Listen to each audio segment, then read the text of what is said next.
la evaluación que se le hace a la iglesia de Pérgamo en el verso 13. Amén, pero no lea la Biblia, no lo busque en la Biblia. ¿Fue buena o fue mala? Perdón, cierto o falso. ¿Fue buena? Usted me dice, cierto o falso. No, falso. ¿Perdón? Falso, levante la mano. No, la evaluación fue cierta, fue buena. La evaluación fue buena. Porque se le dice, yo conozco tus obras y dónde moras, donde está el trono de Satanás, pero retienes mi nombre y no has negado mi fe, ni aun en los días en que Antipas, mi siervo fiel, murió entre vosotros, donde mora Satanás. Entonces ahí lo está elogiando, un elogio bueno.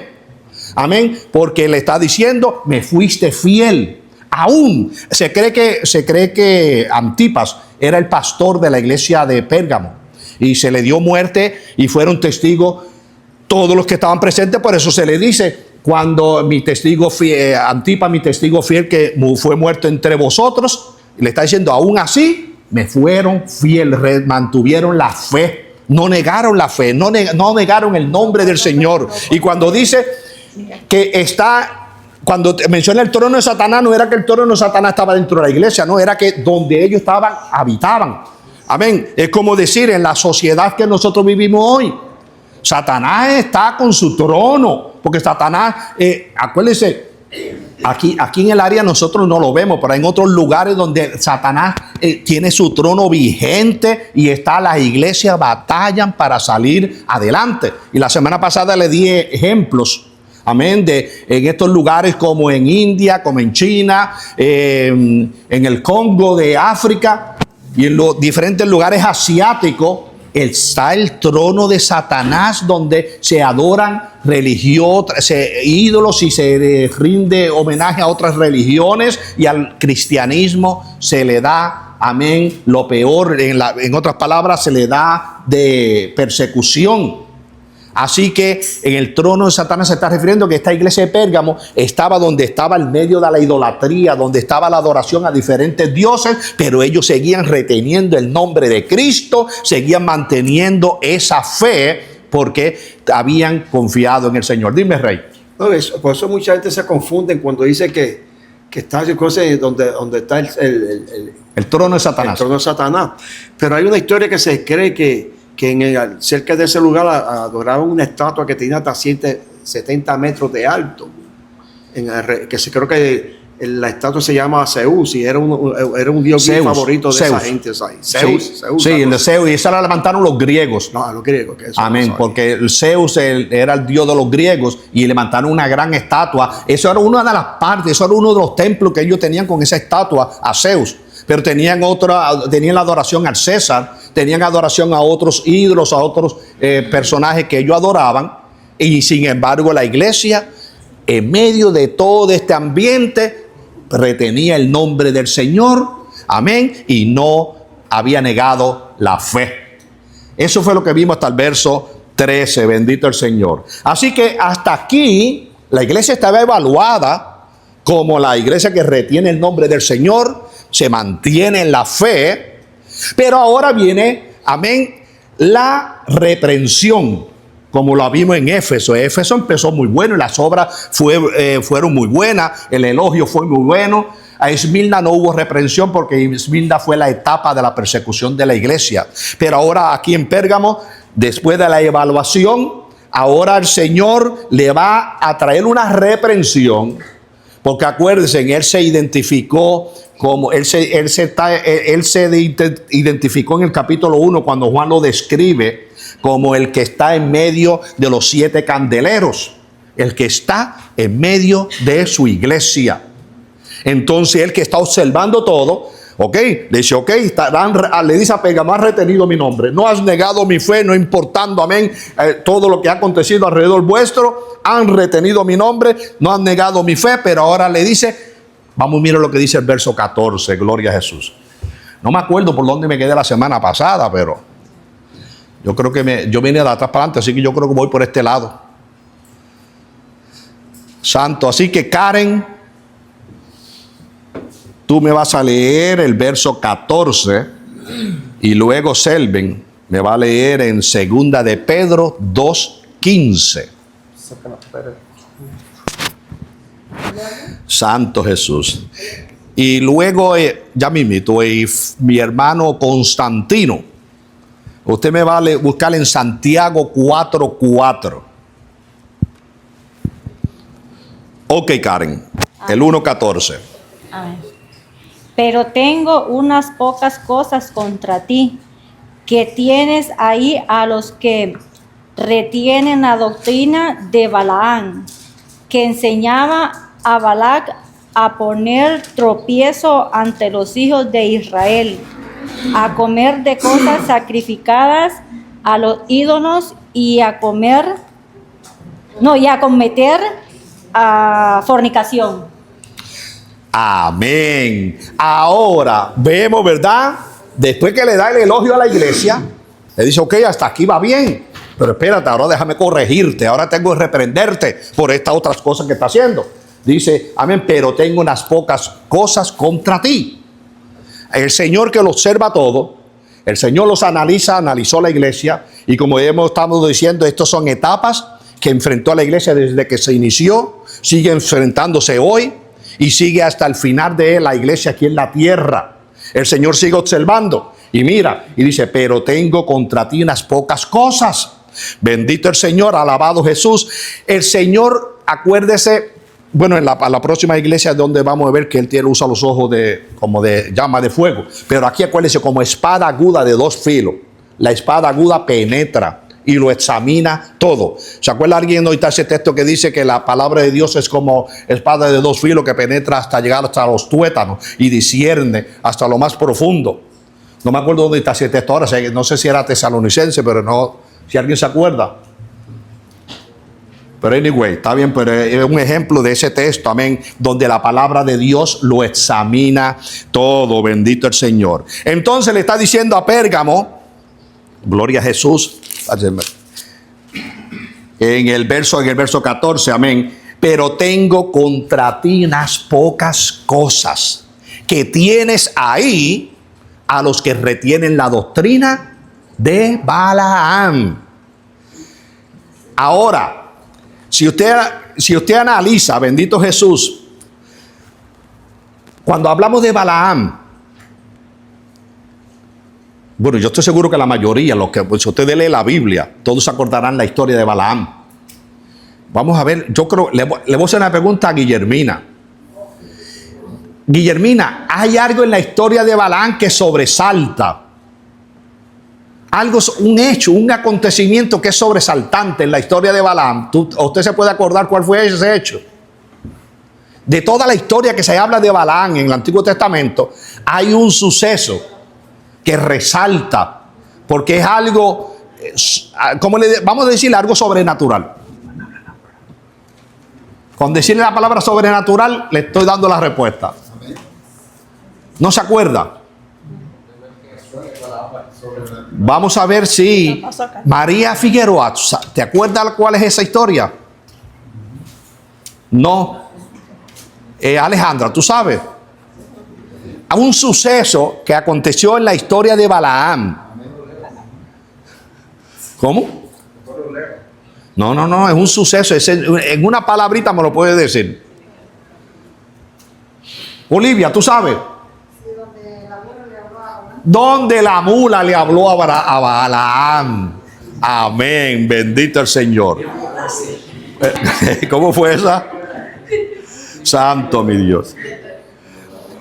Pero tengo unas pocas cosas contra ti que tienes ahí a los que retienen la doctrina de Balaam, que enseñaba a Balac a poner tropiezo a los hijos de Israel, que coman cosas sacrificadas a los ídolos y que cometan fornicación.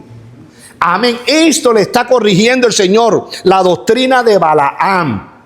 Ahora, cuando nosotros vamos a ver donde la historia de Balaam, podemos ver y encontramos. Déjame ver si lo anoté por aquí. Yo creo. Es lo que voy a leer, pues. No, es algo que iba. No, que escribí algo que antes que tú me leas tu texto. Oh, ok. Cuando nosotros leemos la historia de Balaam, encontramos, bueno, tú me vas a leer el 2.15, léeme a 2 de Pedro 2.15, pero antes que me lea 2 de Pedro 2.15, vamos a ver que la Biblia nos habla en concerniente a Balaam, los caminos de Balaam, el error de Balaam y la doctrina de Balaam. Vamos a ver esos 3 puntos, los caminos de Balaam, el error de Balaam y la doctrina de Balaam. Léeme 2 de Pedro 2.15. Han dejado el camino recto y se han extraviado siguiendo el camino de Balaam, hijo de Beor, al cual amó el premio de la maldad y fue reprendido por su iniquidad, pues una muda bestia de carga, hablando con voz de hombre, refrenó la locura del profeta. Amén, bendito mi buen Dios. Primeramente vamos a ver el camino de Balaam, amén, el error de Balaam, como le dije, y la doctrina de Balaam. El camino de Balaam, que él parece que tenía en como dentro de sí el amor al dinero, el amor a lo material, el amor a la fama. Entonces los caminos de Balaam lo lleva a ser codicioso, lo lleva al grado de que, no, quería popularidad. ¿Qué pasó? Vinieron los moabitas, buscaron a Balaam y le dijeron a Balaam, maldice a este pueblo. Y le ofrecieron una cantidad de dinero buena, al grado que Balaam, pues seguro, puso su mente y su corazón en todo lo que le estaba ofreciendo Moab. Aparte de eso, iba a recibir fama. Me buscaron como profeta para maldecirle a este pueblo. Voy a ser famoso entre los moabitas. Quién sabe cuántos pensamientos pasaron por la cabeza de Balaam. Entonces lo vemos codicioso, amén, deseando, amén, riquezas. Vemos a Balaam, el camino de Balaam, amén, lucrar con el don que Dios le había dado. ¿Por qué razón? Él pudo haber reprendido al rey, a Balac. ¿Saben quién era Balac? ¿Quién era Balac? Lo dije hace un rato. Rey de Sión. ¿Quién? Rey de Sión. No, Balac.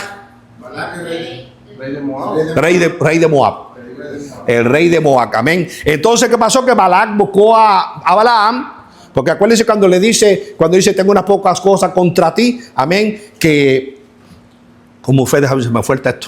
Tengo unas pocas cosas contra ti, que tienes ahí a los que retienen la doctrina de Balaam, que enseñaba a Balac a poner tropiezo, amén, ante el pueblo de Israel.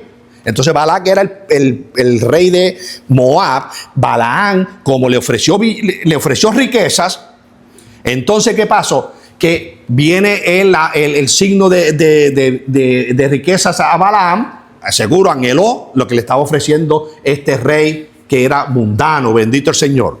El error de Balaam, el error es que él no pudo entender que el pueblo de Dios era un pueblo que Dios lo había sacado con mano dura de Egipto, que era un pueblo que era Dios el que lo estaba dirigiendo. Entonces el error de Balaam es que él se pensó, no, pues Dios, como es un Dios justo, pues va a maldecir a este pueblo, porque este pueblo es un extranjero que quiere interrumpir a Moab y a quién sabe cuántas cosas pasaron por la mente de Balaam. Entonces Balaam pues se puso de acuerdo con Balac, ok, voy a maldecir a este pueblo. Y cuando Balaam va de camino, ahí es que se encuentra con la mula, porque Dios tuvo que detenerlo.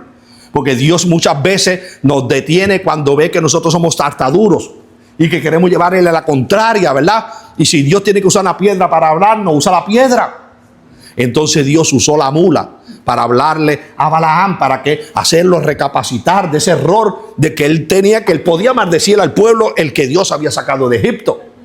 Y vemos, mis hermanos, que entonces el camino de Balaam, preferir lo material, preferir riqueza, preferir fama, amén, aplausos. Déjeme decirle que esa doctrina de Balaam está vigente hoy. Porque ¿cuántos están lucrando con la palabra de Dios? ¿Cuántos están buscando fama? ¿Cuántos están buscando aplausos? Ustedes sabrán de ciertos artistas que con tal de tener fama y tener aplauso y tener el reconocimiento del mundo, cómo se han movido al movimiento ecuménico. ¿Y cuántos otros, verdad, han dejado la verdad y se han ido tras la mentira buscando popularidad? La doctrina de Balaam, bendito el Señor. Y vemos, bendito es el Señor, que la doctrina de Balaam, ¿por qué razón? Se vino a convertir en doctrina porque viene a, como dice, la unión con el mundo. ¿Sabe lo que hizo Balaam? Le dijo, espérate, rey, yo no puedo maldecir a este pueblo, porque este pueblo está bendecido por Dios. Pero como ya tú me ofreciste buenas riquezas, te voy a aconsejar lo que puede hacer. Digo, mira, qué mejor que esta gente no pueden comer nada que sea sacrificado a ídolos. Indúcelos a comer cosas sacrificadas a los ídolos. ¿Y qué más? Dale tus mujeres y que ellos pues forniquen, porque la fornicación le está prohibida a ellos. Y aconsejó a Balac, rey de Moab, de que tanto con la comida sacrificada a los ídolos y con la fornicación, en otras palabras, que se unieran los dos pueblos. Le dice, de esta manera se une Israel con Moab y se forma un solo pueblo.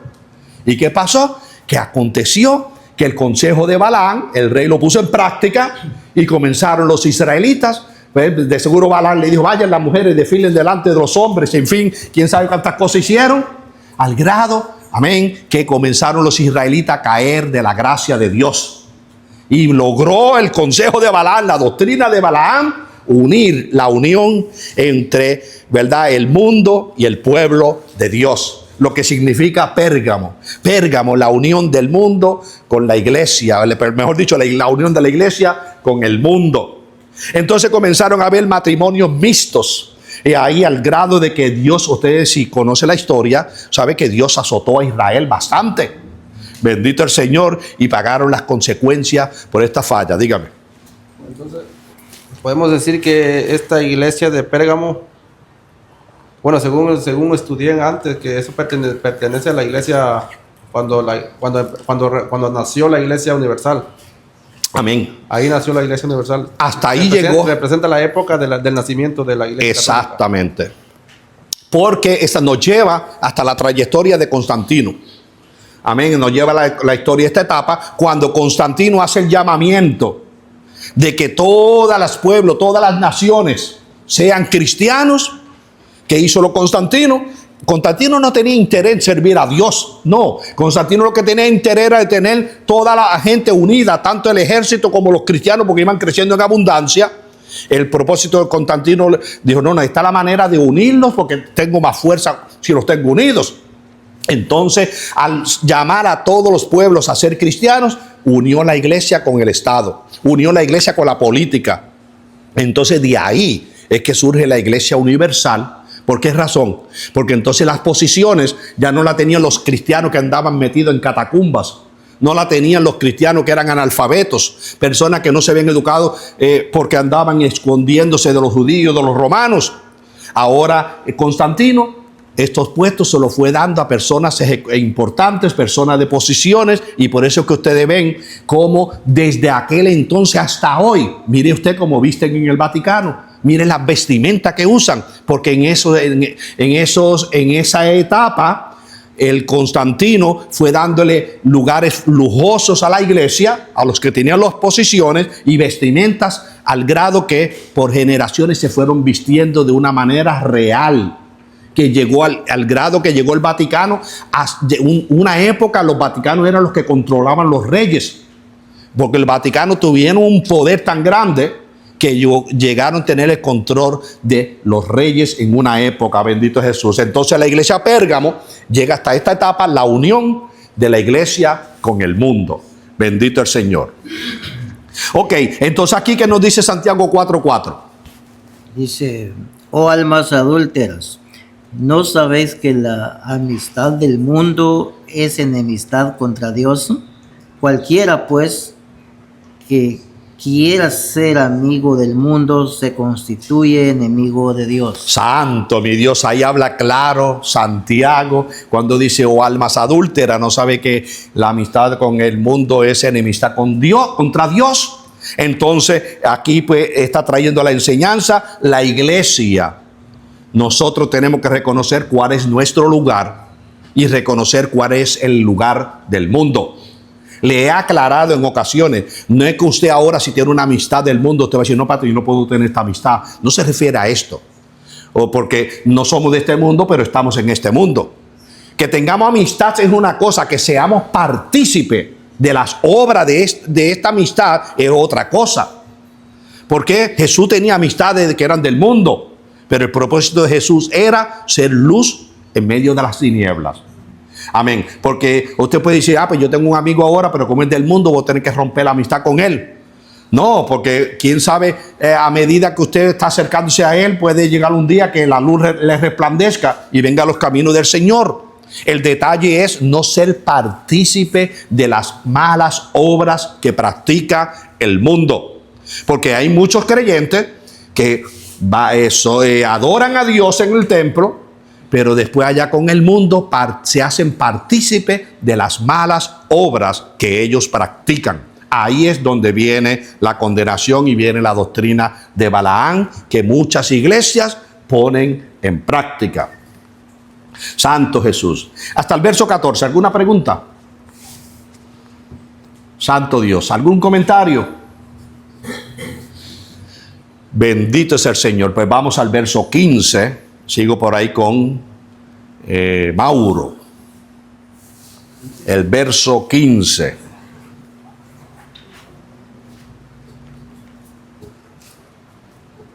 Y también tienes a los que retienen la doctrina de los Nicolaitas, la que yo aborrezco. Amén. Así que la reprensión que el Señor le está dando a esta iglesia está en el verso 14 y en el verso 15. Que tienen la doctrina de Balaam. Ahora en el verso 15 también tienen a los que retienen la doctrina de los Nicolaitas, la que yo aborrezco. Ya esto lo hemos explicado a los Nicolaitas, amén. Dijimos, amén, que el tipo de vida que vivían ellos y ellos querían inculcarla en la iglesia. En otras palabras, el libertinaje. Fueron poco a poco metiendo el libertinaje al grado que cuando, ¿se acuerdan cuando estudiamos a Éfeso? Que el hermano, le pregunté al hermano Constantino y él me dio la respuesta, ¿quién eran los Nicolaitas? Pero cuando estudiábamos la iglesia de Éfeso, en el mismo capítulo, el verso 6, cuando dice las obras de los Nicolaitas. Y aquí en este verso 15, ¿cómo está diciendo? En el verso 6 dice la obra de los Nicolaitas y aquí dice la doctrina. Mire la diferencia. En Éfeso empezaron con obras. En otras palabras, fueron incultando. Poco a poco se iba entrando el libertinaje. Poco a poco se iba entrando aquellas cosas que eran del mundo. Amén. Al grado que ya cuando llega a Pérgamo, ya se convierte en doctrina. Ya no eran obras, ya era doctrina. Ya en otras palabras, se hicieron practicantes de esta mundanalidad y el libertinaje entró a la iglesia, al grado que por eso que se le conoce Pérgamo, la unión de la iglesia con el mundo, matrimonio, bendito el Señor. Y el Señor le está reprendiendo, ok, bendito mi Dios, retiene mi nombre. No has negado mi fe, pero tiene ahí a la doctrina de Balaam y tiene la doctrina de los Nicolaitas. Bendito es el Señor. Antes de entrar al verso 16, ¿alguna pregunta? Dígame. Pastor, entonces, obras y doctrinas son dos cosas distintas. Amén. Sí. Sí, porque obras, hay personas que pueden obrar ciertas cosas, pero cuando ya lo ponen en práctica, entonces ya lo convierten en una doctrina. Enseñanza, amén. Bendito el Señor. Y a ese grado llegó Pérgamo. Empezaron, como le digo, en Éfeso, empezaron estas obras de los Nicolaitas. Ya llega a Pérgamo, que ya lo tenían por doctrina. Y el Señor les reprende, tiene la doctrina de los Nicolaitas. Bendito Jesús. Amén. Así que, en resumen, estos dos versos está diciendo, la reprensión está diciendo, te has pervertido. Has dejado el camino, como los de Éfeso que dejaron el primer amor. Ahora está ahí dándole cabida a estas enseñanzas mundanas. Amén. Y en otras palabras, quitando el lugar de la palabra de Dios y poniendo, ¿verdad?, el libertinaje que enseñaban los Nicolaitas. Verso 16. Alejandra. Por tanto, arrepiéntete, pues si no vendré a ti pronto y pelearé contra ellos en la espada de mi boca. Amén. Entonces ahora aquí está en la exhortación. Amén. Acuérdese, le voy a traer, pero probablemente esto, no sé si es ya el otro viernes, yo creo que si no el viernes de arriba, voy a traer preguntas. Amén. Preguntar desde el capítulo 1. Algunas preguntas del capítulo 1 y preguntas del capítulo 2. Pero en el capítulo 2, acuérdese la presentación que Jesús hizo en cada iglesia. La evaluación que le está haciendo a cada una de estas iglesias. Eso puede ser otra pregunta. La reprensión que le está haciendo a esta iglesia. Y ahora vamos a ver la exhortación. Amén. Le está exhortando a que se arrepientan. Por tanto, arrepiéntete. Está diciendo lo que estás haciendo está mal. Y le dice, por tanto, arrepiéntete, pues si no, vendré a ti pronto. Amén. Y dice, y pelearé contra ellos con la espada de mi boca. Dejándole ver, él se presentó como la espada de dos filos y le está diciendo, si te arrepientes, entonces todo va a estar bien. Pero si no te arrepientes, vendré pronto a ellos y pelearé contra ellos con la palabra de mi boca. En otras palabras, el Señor dando advertencia y el Señor diciendo que le da a la iglesia en general la oportunidad de que acudamos al arrepentimiento. Porque hemos dicho, ¿quién no comete errores? ¿Quién no se debilita? ¿Quién, amén, ha tomado decisiones que no debió de haberla tomado? Pero el Señor, como es amoroso, dice, por tanto, arrepiéntete. Reconoce lo que has hecho y arrepiéntete. Porque si no te arrepientes, entonces ahí está la espada de dos filos. Vendré pronto a ti y pelearé contra ellos con la espada de mi boca. Amén. Dejando ver, Él es amoroso, pero está presentando. Mire, estaba viendo un debate entre un ateo y un científico matemático cristiano. Este ateo, usted sabe que 19 años fue pastor. 19 años. Amén. Y ahora es un ateo que no cree en Dios. Imagínese usted, 19 años fue pastor y que ahora es un ateo que no cree en Dios. Bendito el Señor. ¿Por qué? ¿Qué pasa? Que cuando la persona va dando cabida al libertinaje, cuando va dando cabida a que no guarda la palabra de Dios, poco a poco llega al nivel que su mente se cauteriza al grado que hasta deja de creer en Dios. Y esto, lamentablemente, pues, es triste oír una persona que haya estado ministrando por 19 años y que diga ahora de que él no cree en Dios. Bendito el Señor. Entonces, pues el Señor llama al arrepentimiento. ¿Por qué razón? Porque Él en su amor sigue dando la oportunidad y Él, como hemos siempre dicho, Él no quiere que el pecador se pierda, sino que proceda al arrepentimiento. Entonces le dice, si te arrepientes, pues, ¿por qué le traje esto de este pastor? Porque este pastor dice que no hay en sí, que no existe ningún Dios, porque si existiera un Dios, que él conoce el futuro, y que si él conoce el futuro, que entonces que Dios, amén, ya tiene trazado a la persona que en sí no tiene ningún libre albedrío, porque esa persona termina perdiéndose, amén. Entonces, pero se contradecía él mismo, porque en el libre albedrío lo tenemos la raza humana, y Dios bien claro lo ha dicho, Él no va a intervenir, Él nos da libertad de nosotros ser el que elijamos. Y el que yo elija un mal camino, que yo me pierda, no es que Dios intervino para que yo me perdiera, no. Al contrario, Él interviene ofreciéndonos la esperanza y ofreciéndonos la manera cómo escapar y arrepentirnos. Pero lamentablemente muchas personas, como le dije, se cauterizan sus mentes y no se arrepienten. Entonces viene el Señor con la espada de su boca y peleará y destruirá a todos aquellos que no se han arrepentido. Gloria a Jesús. Bien, vamos. ¿Alguna pregunta? ¿Comentario? Pues vamos al verso 17, que es la promesa. Gloria a Jesús. La promesa. Por aquí sigo con, Mimi no puede leer, sigo con Allende. Allende, lee, tú me vas a leer el verso 17. No sé si la hermana Rosa. ¿Quiere leer usted? ¿Tú quieres leer? ¿No? Ok, pues tú me vas a leer, Allende va a leer el 17 y Juan Carlos va a leer tú me vas a leer en Juan, el Evangelio de Juan, capítulo 6, del 49 al 51. Juan capítulo 6, verso 49 al 51. Luego, Eda me va a leer en Isaías 62, verso 2. Gloria a Jesús. Allende, lee el 17. El que tiene oído, oiga lo que el Espíritu dice a las iglesias. Al que venciere, daré a comer del maná escondido, y le daré una piedrecita blanca, y en la piedrecita escrito un nombre nuevo, el cual ninguno conoce sino aquel que lo recibe. Amén. Ahí entra la promesa.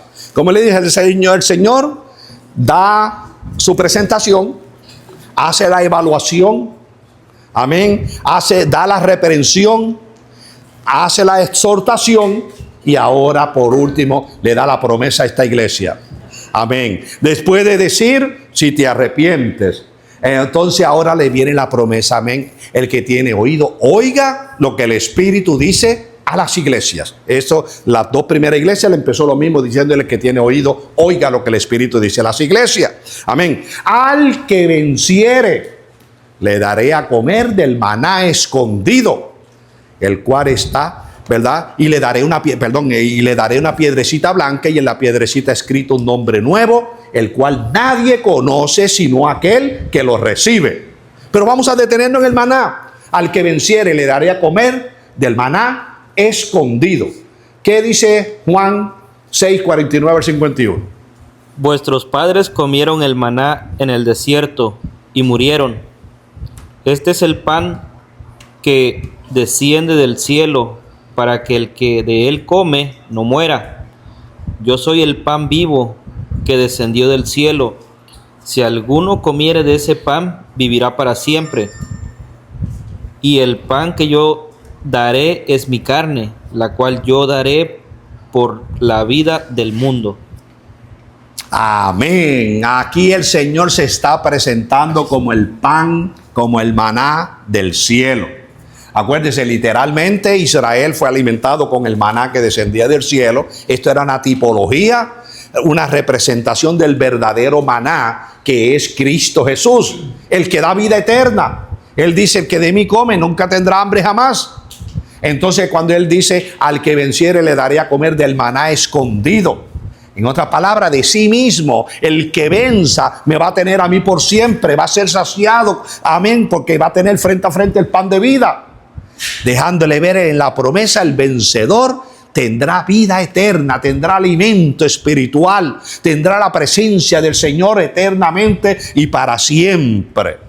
Amén. Ahora bien, entonces le dice, y le daré una piedrecita blanca, y en la piedrecita escrito un nombre nuevo. Santo mi Dios. Usted sabe que los griegos, cuando ellos hacían torneos, hacían juegos, amén, a los que vencían, la costumbre de ellos era que cuando a los que ganadores les entregaban una piedrecita blanca, y entonces luego hacían un banquete para celebrar el grupo que ganó. Y los que tenían esas piedrecitas eran los que tenían entrada al banquete. Amén. Entonces, a nosotros se nos está diciendo, si vencemos, que el Señor nos va a dar una piedrecita blanca, amén, con un nombre nuevo. En otras palabras, ese es el boleto para la entrada. El boleto para entrar. Usted se va a un tren, si no lleva el boleto, no puede viajar, ¿verdad que no? Se sube a un avión, si no lleva el boleto, no puede viajar. Y si usted quiere ir para el reino de los cielos, tiene que llevar su boleto. Bendito el Señor. Una piedrecita blanca, insignia de vencedor, de que hemos vencido. Gloria a Jesús. ¿Por qué razón? Porque el Señor, amén, Él nos va a dar la entrada, nos va a permitir hacer una entrada triunfal, y en esa entrada triunfal tenemos que llevar nuestro boleto de que sí, nosotros ganamos, que vencimos, que corrimos la buena carrera, que llegamos al final y que sí tenemos entrada triunfal en esa piedrecita blanca, está, ¿verdad?, figurativamente dejándonos saber, tú entraste, tú tienes derecho, amén, al maná escondido. Ahora, cuando dice de un nombre nuevo, ¿qué nos dice Isaías 62:2? Entonces verán las gentes tu justicia y todos los reyes tu gloria. Y te será puesto un nombre nuevo que la boca de Jehová nombrará. Amén. Aquí literalmente le está hablando a Israel y al mismo tiempo está profetizando.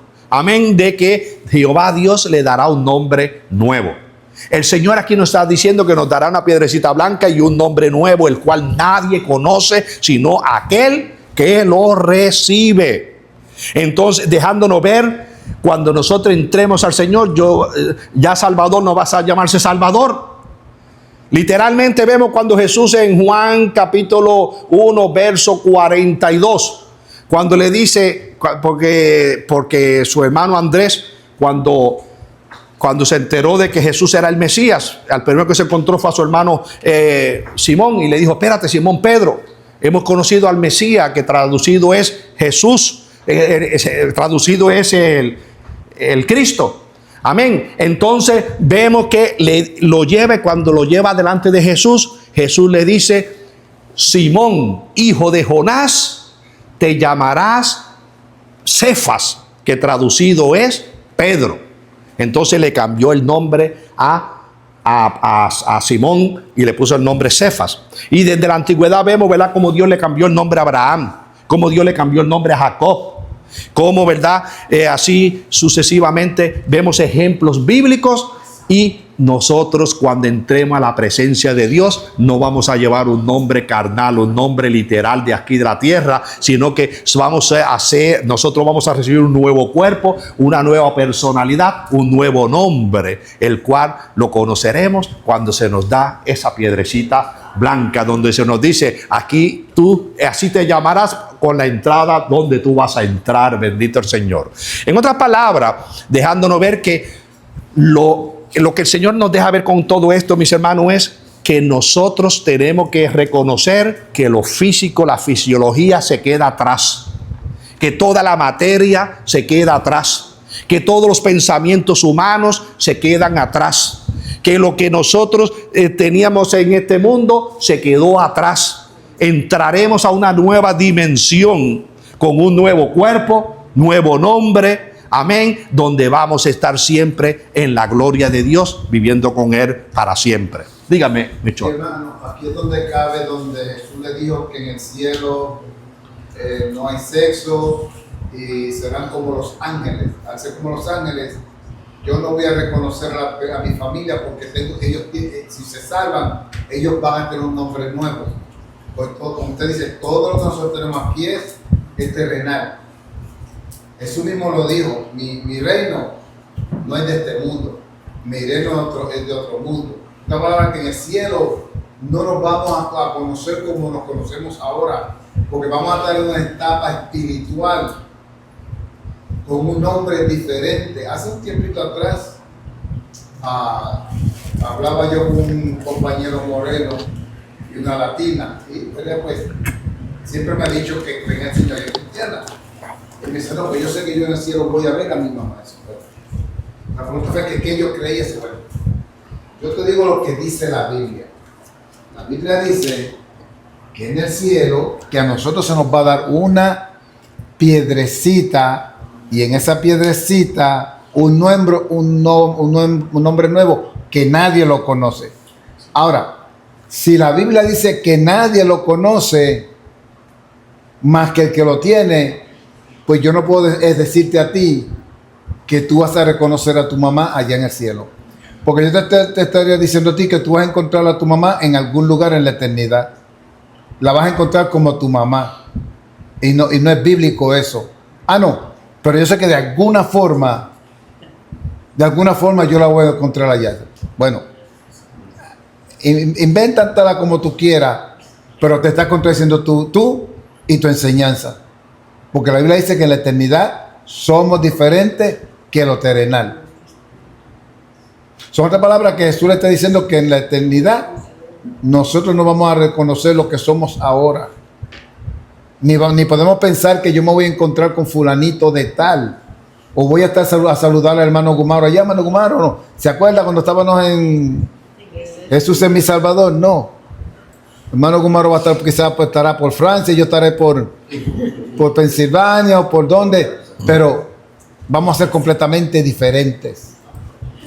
No vamos a ser ni hombres ni mujeres. Vamos a ser como los ángeles espirituales que vamos a estar adorando y sirviendo al Señor a lo que Él dijo que nos vino a salvar. Santo, mi buen Dios. Bueno, este punto yo lo aplicaría en cuanto a relación. En cuanto a relación. Por el hecho de que nosotros vamos a ser superiores a los ángeles. No vamos a ser ni carne ni sangre. Vamos a entrar a una dimensión que no es materia. No vamos a tener porque como te digo en cuanto a relación, porque yo creo que sí vamos a tener no un cerebro, porque el cerebro es humano, pero que vamos a tener un conocimiento mayor al de los ángeles. Por lo tanto, vamos a saber quiénes se salvaron y quiénes no se salvaron. Porque el amplio conocimiento que vamos a tener va a superar el que tenemos con este cerebro humano. Ahora, aplico lo que tú me dices en cuanto a relación. De que allá Karen va a buscar a Selma para darle un abrazo. ¿Cómo? Si no tiene mano, un espíritu no tiene mano. Porque la gente materializan y viene las maneras de una manera fisiológica, que yo voy a entrar al cielo, allá voy a ver a mi madre, la voy a besar, la voy a abrazar. Somos un cuerpo muy diferente. Recuerda que dice hasta que la muerte nos separe, de ahí para allá. Alabado Jesús. Santo Jesús. El hecho es que en cuanto a relación, aplicamos esto que dice Melchor, en cuanto a relación, que allá no va a haber, voy a estar buscando a mi esposa, voy a tener a mi esposa, allá no, allá nuestra relación va a ser directamente con nuestro Dios. Amén. No es que, como digo, la relación, aquí se aplica, bueno, es una broma, dice el hermano, pero se aplica aquí en la unión y mientras estamos en la tierra. En la nueva dimensión, como le digo, no en cuanto a relación, no es que yo voy a estar buscando a mi padre, voy a estar buscando a mis hijos, no, porque acuérdense que ahí entramos con una nueva mente, amén, una nueva personalidad que no es materia. Por lo tanto, en cuanto a lo que se refiere a relación, nosotros vamos a estar directamente con Dios, adorándole y gozándonos juntamente con Él en su reino. Bendito el Señor. ¿Sí? Pastores, está muy interesante, pero también, pues eso, yo digo que es solamente por fe es que podemos creer eso, ¿no? Pienso yo, esa esperanza, ¿no? Pero yo a veces me pregunto, pastor, el propósito de Dios al crear al hombre era tener una relación del hombre con Dios, y la tuvieron porque lo enseña la palabra. Amén. Eso no es el mismo propósito que Dios quiere llevar a cabo. Eso no se podría si lo miramos desde ese punto de vista, desde un principio, y eso es lo que Dios quería, la relación directamente entre el hombre y Dios. Ajá, pero exacto. Pero estaban en un cuerpo de carne y sangre. Sí. Y mantenían una relación. Pero cuando Dios los creó, el propósito de Dios no era que el hombre pecara. Exacto. Mientras el hombre no pecaba, seguía esa relación con Dios. Seguía en lo humano, el hombre no hubiese muerto. Ajá. Porque entonces el hombre seguía en relación con Dios. Pero como entró el mal, entró el pecado, entonces se rompió esa relación. Ahí fue donde tuvo que venir Cristo para volver a traer esa relación, pero ya no en la carne, sino en el espíritu. Porque como dice Génesis 6:3, no contenderá mi espíritu con el hombre para siempre, porque ciertamente carne es. Pero eso no se referiría, pastor, bueno, opinión mía, mi humilde opinión mía, no se referiría solamente al tiempo, a ese tiempo, porque yo digo, en el Señor Jesucristo vino a restaurar lo que se había perdido, lo que es la falta que se había cometido. Y el Señor Jesucristo, después de haber padecido, sabemos que se presentó con Dios, con el Padre, pero después se presentó con el ser humano de una manera visible, en carne y sangre, porque un cuerpo, para que lo veas, tiene que tener carne y sangre. Entonces yo a veces pienso, pastor, que si ese fuera el propósito de Dios, de que el hombre va a lograr una perfección Porque el hombre falla por lo que fue contaminado, pero el Señor Jesucristo vino a descontaminarlo. Y el Señor Jesucristo, o sea, cuando sea levantado, como dice la misma palabra, lo que muere es corruptible, más lo que va a ser levantado va a ser incorruptible. Amén. No sé, a veces pienso yo que vayan a tener ese cuerpo que Cristo tuvo, visible, pero ya sin pecado. No sé. No, acuérdate, Jesús tomó el cuerpo humano para poder identificarse con la raza humana. Pero cuando dice, vuelvo y repito a Génesis 6:3, y no contenderá mi espíritu con el hombre para siempre, porque ciertamente carne es. En otras palabras, el hombre, la carne humana no va a ser para siempre. Entonces, cuando Cristo vino, fue a rescatarnos a nosotros y entrarnos entonces a esa nueva dimensión de vida eterna, pero ya no en carne y sangre, porque el hombre en carne y sangre le falló a Dios, sino que ahora es en una dimensión donde es el ámbito espiritual, donde nosotros, cuando dice el mismo Jesús que vamos a ser semejante a los ángeles, usted no puede identificar ni puede dibujar un ángel, porque un ángel es espíritu. La mentalidad de nosotros humana nos lleva a que el ángel tiene alas, que el ángel tiene manos, que tiene piernas, pero si no es materia. No es materia, pero se nos trata de traer en términos humanos, amén, una imagen para que nosotros podamos entender algo de lo espiritual. Pero nadie puede decir cómo es un espíritu, porque nadie ha visto un espíritu para poder distinguir cómo es un espíritu. Por lo tanto, en nuestra relación con Dios va a ser directamente con Él, amén, donde nosotros, el cerebro humano, no puede captar qué es lo que nosotros vamos a recibir allá arriba, porque lo humano jamás se va a comparar con la grandeza de Dios y con todo lo que rodea a Dios. Lo que sí nos dijo el Señor, que nosotros vamos a estar gozándonos eternamente y para siempre. Amén. Pero quiero, ¿verdad?, recalcar de que, por si alguna persona pues que no quede confundida en esto, pero espérate que yo me iba a encontrar con mamá, con papá, con mi hijo, con mi hija. Amén. El hecho es que todo el que sea salvo va a entrar al reino de los cielos, y todos como unánimes vamos a estar adorando a Dios. Y en las posiciones, que qué Dios posiciones nos va a dar, no lo sabemos. En qué Dios nos va a poner a servirle, no lo sabemos, porque no podemos entender esa dimensión. Solamente se nos reveló lo necesario para nuestra salvación. Amén. De conocimiento, como le dije, vamos a tener un conocimiento más amplio que el de los ángeles, porque dice que nosotros somos coherederos de Cristo Jesús. Los ángeles no son coherederos con Cristo Jesús. Y como somos coherederos con el Señor, Él nos va a dar, amén, un cuerpo espiritual que vamos a tener un amplio conocimiento. Gloria al que vive y reina para siempre. ¿Alguna pregunta? Ok, me dice, dígame usted y luego me dice Rey. Me está contestando la pregunta que yo iba a decir. ¿Qué podemos hacer con las personas que cuando mueren familiar, que rápido dicen, yo me lo voy a encontrar? Entonces, en el cielo hay muchas personas que no conocen del Señor y se meten a buscar del Señor para poder encontrarse con los familiares. Es una confusión que ha habido. ¿Cómo se le puede decir a las personas que están en error, o cómo que podemos decirle? Bueno, nosotros tenemos que aprender a separar lo que son mitos, porque se han metido muchos mitos y se ha convertido en doctrina esos mitos, donde se le ha enseñado a la gente que si un familiar mío murió y está velando por mí allá, no, el familiar que murió, si murió en la luz, está en descanso esperando que el Señor le dé un cuerpo nuevo y resucite. Pero ninguno que haya muerto, ningún familiar nuestro está velando por nosotros. Eso es un mito que se le ha señalado. Ahora, como le digo, el comentario que hizo mi hermano, yo lo respaldo en la área, como le dije, en cuanto a relación.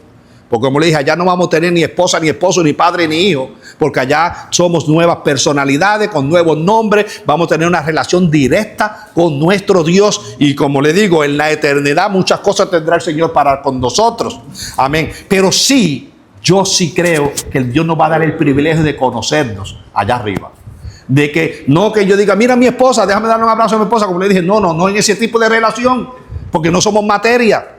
sino que en ese ámbito de esa dimensión no podemos explicarnos de qué manera vamos a estar nosotros relacionándonos allá, pero sí nos deja la Biblia que va a ser un amplio gozo compartiendo directamente con nuestro Dios Todopoderoso. Amén. Pero sí, sepamos que los mitos, son muchos los mitos que se nos dicen, amén, de que el que se murió, que ya está allá en los brazos de Papá Dios, y eso es otra cosa falsa. El que murió todavía no ha visto a Dios. No importa que haya sido 100% perfecto. El que murió está en descanso, como Pablo dice, está desnudo, esperando ser vestido para compadecer ante la presencia de Dios. Todo el que ha muerto, ninguno está allá gozándose, como dicen muchos. Usted va a un velorio, que murió, ahora está gozándose allá con el Señor. No, no está gozándose, está esperando recibir el nuevo cuerpo. Bendito mi Dios, esos son mitos que se le han enseñado a la iglesia desde generaciones, y tenemos que separar los mitos de la doctrina. Amén. Gloria a Jesús. Dígame, Rey, que tenía la próximo. Sí, sobre eso de la piedra, que son los nombres. Yo estuve leyendo un comentario que cuando se refería el nombre era el carácter de Cristo. Y entonces, estoy haciendo la pregunta, ¿ok? A ver si es cierto, ¿no? Porque entonces voy a adelantarme al capítulo 14 de Apocalipsis, cuando dice que los 144.000 que estaban allá al frente, allá en el cielo, que dice que tenían el nombre de él y de su padre escrito en la frente. Sí. Entonces después, si vamos al capítulo después 22 del mismo Apocalipsis, en el versículo 4 dice, y verán su rostro y su nombre estará en su frente. Sí. Entonces, ¿está bien el nombre de Cristo, el carácter, o es un nombre nuevo entonces? Lo interesante, que me voy a tener que adelantar por tu comentario, me voy a tener que adelantar a la iglesia de Filadelfia. En la iglesia de Filadelfia nos está diciendo, nosotros aquí en Pérgamo, dice que en la piedrecita blanca tendremos un nombre nuevo, pero en la Filadelfia nos está diciendo que Cristo también va a tener un nombre nuevo. Porque adelantándome a lo que dice Filadelfia, cuando dice, y escribiré en vuestras frentes el nombre de mi Dios, el nombre de la ciudad de mi Dios, la nueva Jerusalén que desciende del cielo de mi Dios, y mi nombre nuevo. Ahí está diciéndolo. Jesús diciendo, y mi nombre nuevo. Por lo tanto, el Señor, solo Jesús están diciendo por ahí que el nombre de Dios es Jesús, que no, si Jesús es un nombre de la tierra. Jesús no va a existir, ese nombre no va a existir. El Cristo, que significa, Cristo significa Mesías, amén, va a tener su nombre nuevo también. ¿Por qué? Porque Jehová Dios se presentó como el yo soy. Y se le conoce como Yahvé, se le conoce como Jehová, se le conoce como Elohim.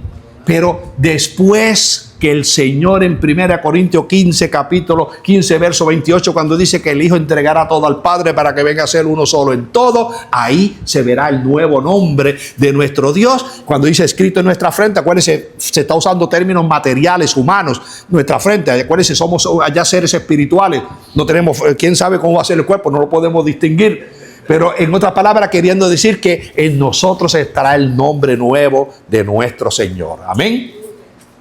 ¿Lo entiende así? Amén. Gloria a Jesús. Tanto nosotros como el Señor. Una pregunta, porque se habla mucho de como están diciendo, que no vamos a ver allá, que son, o sea, la gente son cuentos de hadas, como Mitos. mitos. Amén. Y uno va a tener un nombre nuevo, que es una piedra. Amén. Y mire, y adelantándonos un poquito eso que tocaste el capítulo 14 de Apocalipsis, cuando ahí habla de los 144.000 que estaban en el monte de Sión y cantaban un cántico nuevo, y solamente los 144.000 sabían el cántico. Amén, un cántico nuevo, referencia a un cántico nuevo.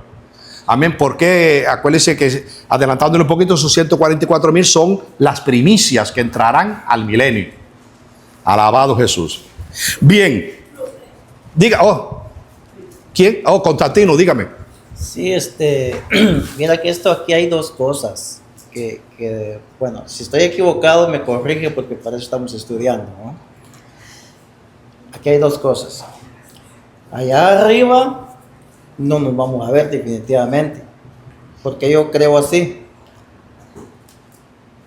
porque allá hay seres celestiales, nosotros somos seres terrestres. nos recordemos que la iglesia va a dar un giro cuando ya vengan las promesas. Y eso lo vamos a ver más adelante, donde los cielos nuevos y las tierras nuevas. Entonces, yo creo que vamos a tener un punto de inocencia, como la primera pareja. Ellos eran seres inocentes. Cuando ellos pecaron, se descubrió. Entonces nosotros ya vamos a estar en ese lugar que es la Nueva Jerusalén, como unos seres inocentes, que solamente le vamos a dar gracias a Dios. Yo pienso así. Ahora usted tocó el cántico nuevo que cantó Moisés. Eso también se va a ver más adelante. Que todo lo que aquí se hace va a terminar. Va a terminar. Todo lo que vemos aquí, música y todo eso ya. Empezando ya con los nombres nuevos. En eso tenía yo una duda.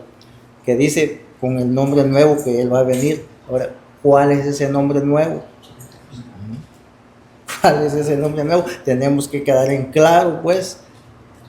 ¿Dónde está? ¿Dónde aparece? Porque ahí lo está diciendo y ahí va a estar. Ahí va a estar. Es que esto es de echar a andar la mente y pedir la sabiduría a Jehová Dios. Porque el principio de la sabiduría es el temor a Jehová. Y Él nos va a enseñar así. Santo Dios. Dígame. Alabado Jesús. Bien. Bueno, pues como hemos dicho, la dimensión en la cual nosotros vivimos es materia. Entraremos a otra dimensión que es espiritual. El cerebro humano jamás puede, nosotros podemos tener teorías, podemos tener especulaciones, pero jamás podemos nosotros decir cuál es el ambiente en esa otra dimensión, aparte de lo que el Señor Jesucristo nos ha revelado. El Señor Jesucristo nos ha revelado lo necesario para nuestra salvación. Y nos ha revelado lo necesario para que sepamos que lo que hay allá para nosotros, la iglesia es grande, sumamente grande. Amén. Pero, como digo, podemos hacer especulaciones, pero no podemos entrar nosotros en esa otra dimensión a decir esto va a ser así, va a ser así. ¿Por qué? Porque el cerebro nuestro no alcanza para registrar tantas cosas. Ahora, los nombres como lo aclaré, en la piedrecita blanca, ese nombre nadie lo conoce, sino solamente aquel que lo recibió. Y el nombre nuevo del Señor no se nos revela, porque se nos va a revelar cuando ya hemos vencido y nos levantamos con el Señor. Entonces Él dice que nos hará columnas en el templo de nuestro Dios. Y ahí es que dice que escribirá el nombre de nuestro Dios, el nombre de la ciudad de nuestro Dios, la nueva Jerusalén que desciende de Dios y su nombre nuevo. Pero no nos dice cuál será su nombre. Lo sabremos ese glorioso día que estemos allá con el Señor. Amén. Pero como le estoy diciendo, el Señor no nos dio muchos detalles porque el cerebro nuestro no está capacitado para recibir más de lo que hemos recibido. Amén. Gloria a Jesús. Bien. Yo lo que entiendo, pastor, es que hay misterios. No, bueno, se nos ha revelado los misterios en lo que concierne a nuestra salvación. Hay misterio en esa otra dimensión, porque como le estoy diciendo, el cerebro de nosotros es corto. No puede entender. Por eso fue que Pablo dijo, hay cosas que no las entendemos, pero un día le veremos cara a cara y ahí entenderemos lo que hoy no entendemos. Porque sí, hay misterios en los cuales que el Señor no nos ha revelado porque no concierne a nuestro plan de salvación. Pero todo lo que concierne a nuestro plan de salvación ha sido revelado. ¿Sí? Dígame. ¿Sí? Bueno, solamente comentario. Con todas las cosas tan maravillosas que el Señor nos está prometiendo, definitivamente va a ser una vida mucho mejor que esta. Amén. ¿Ok? No enfermedades, no dolor, no tristeza, no nada. Con eso yo creo que es suficiente para nosotros, aunque nos conozcamos o no nos conozcamos, vamos a vivir una vida espiritual adorando a Dios. Y definitivamente mucho mejor que esta. Así para el cielo. Amén. Y eso el Señor nos los ha revelado, nos ha dejado ver para que nosotros tengamos esa esperanza. Amén. Y que como dice Mariana, pues ya es suficiente para nosotros consolarnos. No habrá más lágrimas, no habrá más dolor, no habrá más sufrimiento.